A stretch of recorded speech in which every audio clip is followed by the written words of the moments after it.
Salut, c'est Trado, et voilà mon commentaire de mise à jour pour le CAC, séance du lundi 8 février. Eh bien, la catastrophe continue pour l'indice parisien, puisque après avoir aligné un magnifique Marubosu baissier hier d'une amplitude de très bonne facture, eh bien nous avons la copie conforme aujourd'hui, une séance apocalyptique qui amène l'indice parisien à clôturer bien en dessous de la résistance à 3600 et quasiment au contact du prochain support qui est à 3549. Et en plus avec des volumes conséquents qui montrent que des ventes massives ont lieu. Alors, du coup, le biseau ayant été cassé par le bas, je suis obligé de le requalifier en canal baissier et la percussion du bas de ce canal semble malheureusement inéluctable. Comble de malheur, nous sommes en train de clôturer sous la Bollinger inférieure, ce qui signifie que nous sommes dans une période de grande volatilité où tous les excès sont possibles. La M20 et la M7 n'offrent aucun espoir pour l'instant, nous sommes résolument en tendance baissière et le stochastique repasse dans sa zone de survente, ce qui montre la mainmise des vendeurs sur les cours.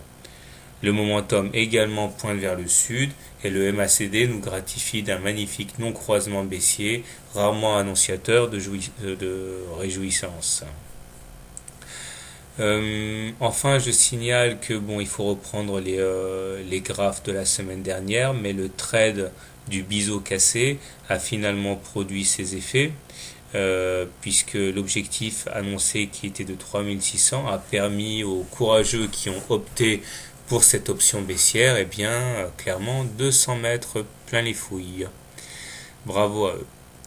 Alors comment trader l'indice parisien? Alors avant toute chose, je voudrais faire remarquer que les divergences haussières sont toujours présentes sur le stochastique et le momentum, c'est-à-dire que des plus bas ayant été faits sur les cours, mais pas sur les indicateurs suscités, on est en droit de remettre en cause la pérennité de la baisse actuelle.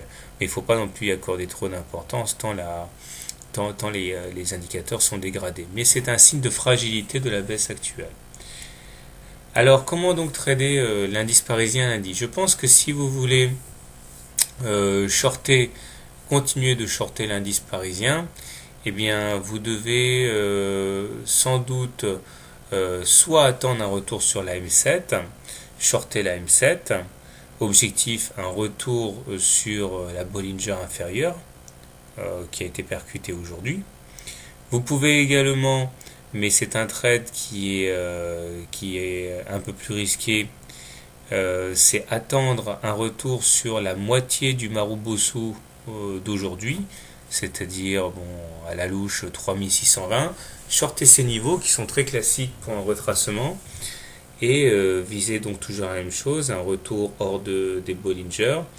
Le stop loss est beaucoup plus difficile à mettre dans ces cas, mais il semble que si on dépasse la hauteur de la moitié du Marubosu, ce trade spécifique est mal parti.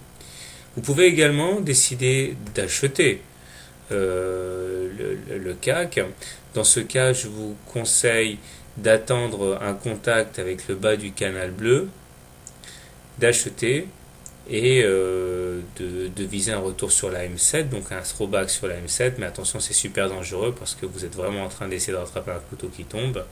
Vous pouvez essayer de faire la même chose avec la résistance à 3549, donc acheter les 3549, stop loss en cas de clôture sous les 3549, objectif un retour sur la M7. Donc il est clair que ce qui paraît le plus lucratif actuellement, c'est de jouer le rebond technique, mais attention parce que s'il y a des ventes paniques, vous allez vous prendre un autobus dans la tête. Voilà, bonne soirée et bon trade, à demain.